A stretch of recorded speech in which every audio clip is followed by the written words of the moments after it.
Саламатсыздар ма, құрметті оқушылар? Бүгін біз Python бағдарламасымен жұмыс істеуді жалғастырамыз. Бүгінгі біздің тақырыбымыз wget модулі. Жаттап алыңыздар, wget модулі. Алғашқыда Python'да бұл wget модулі ішінде болмайды, сондықтан бұны біз сырттан өзіміз интернеттен жүктеп орнатуымыз қажет. Ол үшін біз мына команданы орнатуымыз қажет. pip install wget. Осы сөйлемді жаттап алыңыздар. Мына жерде кез келген библиотека тұруы мүмкін, мысалы pv, wget, html2, біздің жағдайда wget. Осыны орнатудың екі жолы бар, қазір мен көрсетемін. Осыны орнатып болғаннан кейін біз жұмыс жасауды import wget деп жасаймыз. Әуелі біз PyCharmмен жұмыс жасауды байқап көрсетейін. Осы PyCharmда мына төменгі жағында терминал деген батырма бар. Осы басасыздар, осы жерге жазамыз. pip install wget. Сәл күтесіздер. Азғантай килобайт, 3.2 версиясы. Мына ол бағаны орнатып қойды. Болды, бұл PyCharmның орнату жолы. Енді екінші жолы бұның біз командалық строка дейді, командалық жолаққа орнатуымыз керек. Ол үшін мына жерге біз cm'ді командалық жолақты тереміз. Мына қара экранда жазамыз. pip install wget. Аздап күтеміз. Мына ол бағдарлама менде орнатылып қойған. Сіз осы жерге осылай жазасыз. Оқушылар түсінікті ғой, Енді бұны жабамыз. Енді IDL мен жұмыс жасайық бізге. PyCharmда жұмыс жаса IDL айырмашылығы жоқ, бірақ осы Python 3.6 shell мен жұмыс жасап көрсек, так, new file басасыз. Мына жаңа экранда осы жерге біз жазамыз. Import wget.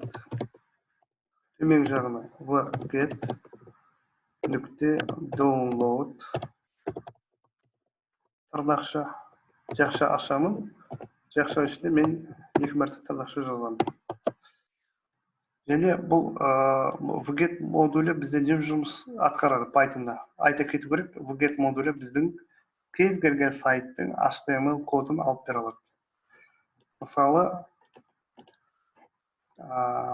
қазір мысалы Facebook'қа кіріп көрейік, Facebook'ке.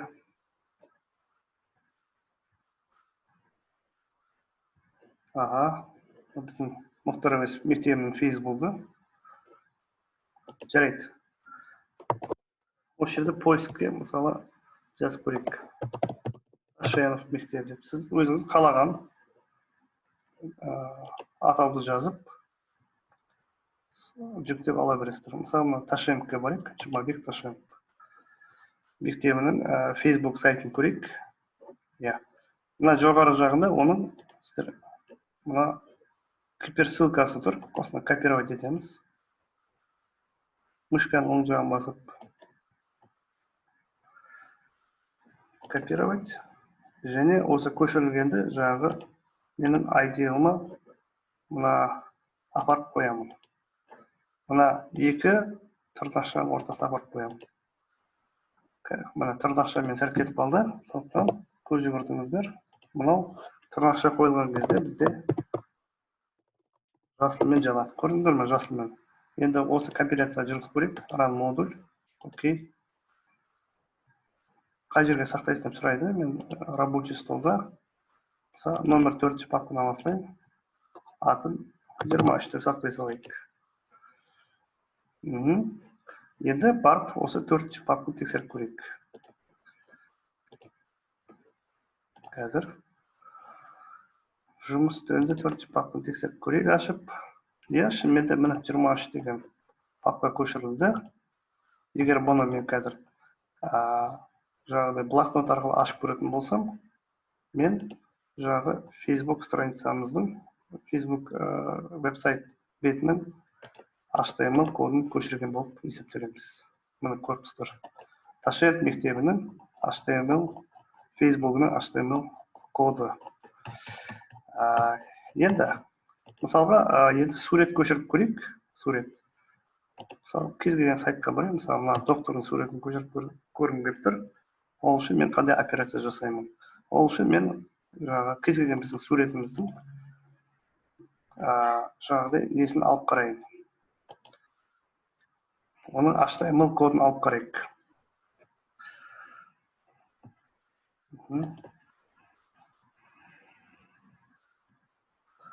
Қазір мына жерде сіздер мынаны өшіреміз. Қалған импорт wget download деген тұра береді. Мынаны өшіреміз.